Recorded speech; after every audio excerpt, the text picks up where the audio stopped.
Well, hello everybody. It's Brother Todd with your Victory Minute, and I hope you guys and gals out there all having a great day. The camera may look a little bit crooked. I can't make this thing act right today. might need to charge the battery up, huh? But anyway, I hadn't put one of these minutes out in a while. I know they're gonna kill me up there at the staff at the office if I don't get them one here pretty quick. So I thought I better get this done. I came out here early today, left out a little bit. Kind of the sun's coming up. I hope it don't mess with y'all too bad, but I wanted to make sure there wasn't any army worms out here in this coastal field. But when I did, I'll make one of these minutes, and I was setting it up here, and I got on a pair of tennis shoes, and the grass too wet to get out in today, so I thought I'd just sit here in the truck. And when I did, I saw that blue bucket back there. And I said, I need to move that blue bucket. These things look country enough as it is, man, driving around with a bucket in the back seat of his truck. But it gave me the thought for really that I'd like to share with you, because I kind of changed my mind about what I wanted to do this on. That blue bucket is there for my grandson Titus. That's what he likes to sit on when he goes dove hunting. And he keeps it in my truck in case we get to go. Now he got another seat he sits on with his Uncle Mason, and another seat he sits on with his dad, and but he keeps this in my truck in case we get to go. In fact, there's also there's a weapon back here in the floorboard of his that is just so he can just in case, he's always ready.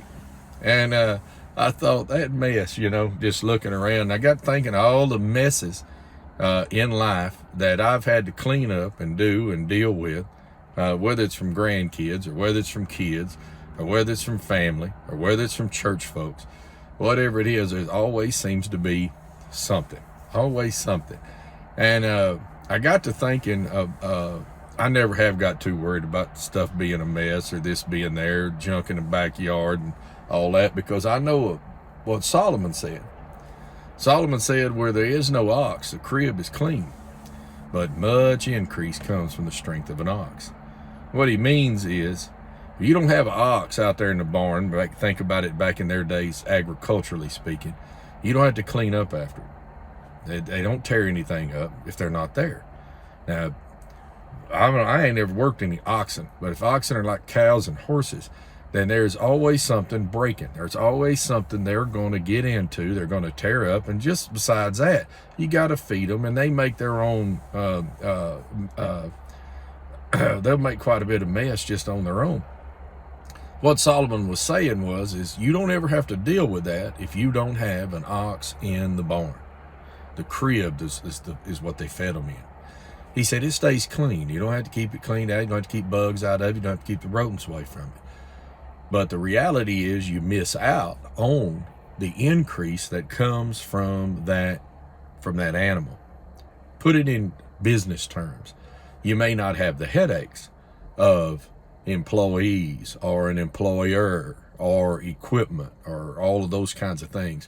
But the reality is our increase comes from those things. You may not have the headache of family or church people or whatever, but there's a lot of blessing that comes in life from those things.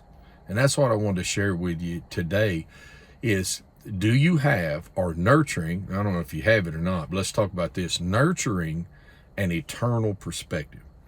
How do you look at the day in and day out, the mundane grind, okay, the being able to walk and not get weary, like Isaiah 40 would say, and it not overwhelm you? How do you as a single mom take care of those 3 kids and work and do the 2 jobs and keep them in church and try to keep them, we got people jumping over hoops trying to pay tuition, have their kids at Victory Prep and things like that, and they're just working, and every Saturday is filled with something, and the week just flies by, and then you get up on Sunday morning, you got to get them to church, and you hopefully have a little bit of rest in the afternoon kind of thing if you don't have to go to work, and it can just get so overwhelming. Well, how do you keep it from getting so overwhelming? The eternal perspective. The recognition that those kids are worth something. They're worth the trouble. They're worth the cleaning up. they're worth the getting up early. They're worth the staying up late. I know I watch our young couples and folks there at the church, and I'm watching them work. I mean, they're going from daylight to dark. You know, old people talk about how these young people don't work like they used to and all that. I tell you, we got some boys and girls and there at the church that, I mean, they're just doing everything they can, and their friends are doing the same thing. A lot of them are battling with depression. A lot of them are battling with, getting fatalistic and things like that. But the reality is, just take a minute and allow God, ask God, Lord, remind me of what's behind this.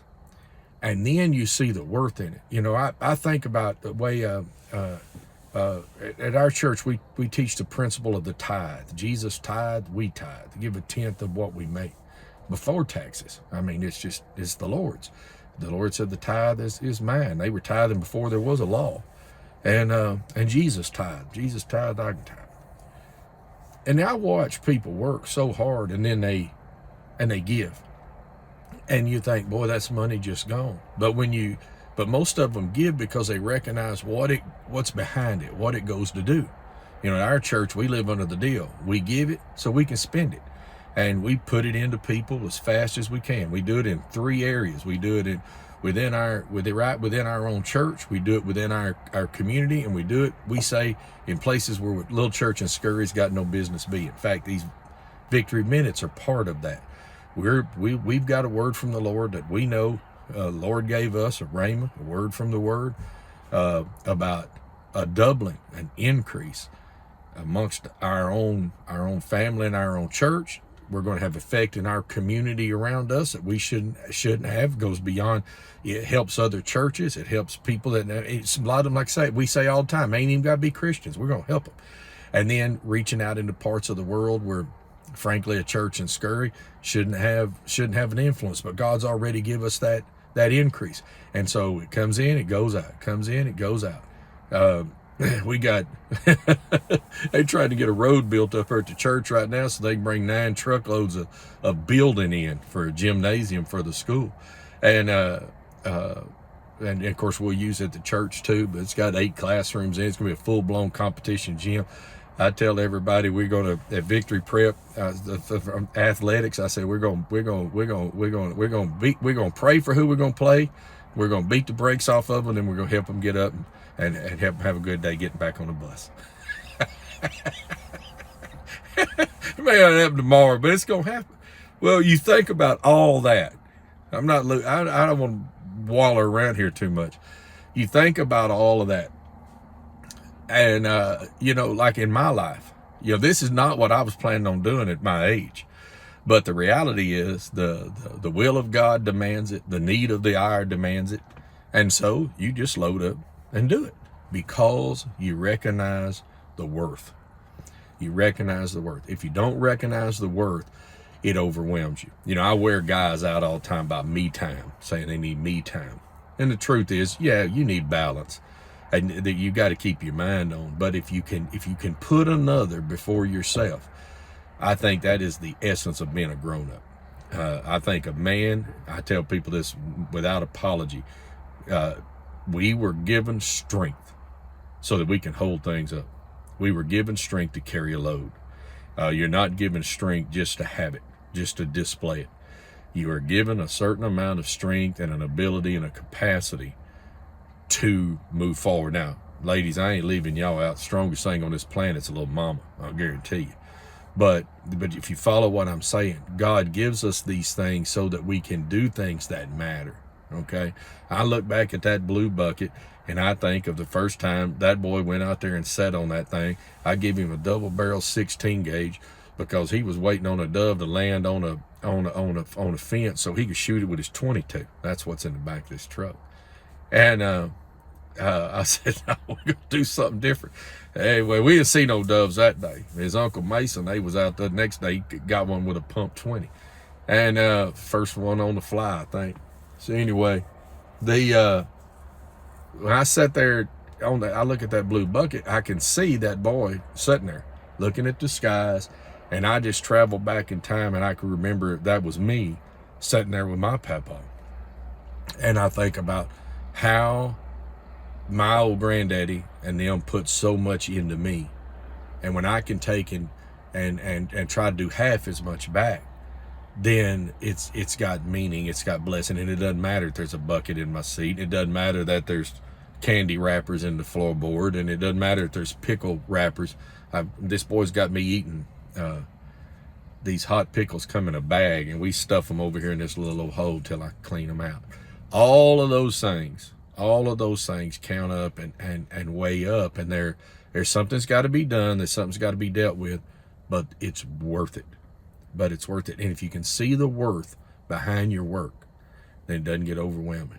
Well, looking at that little clock, I would say I look at that clock.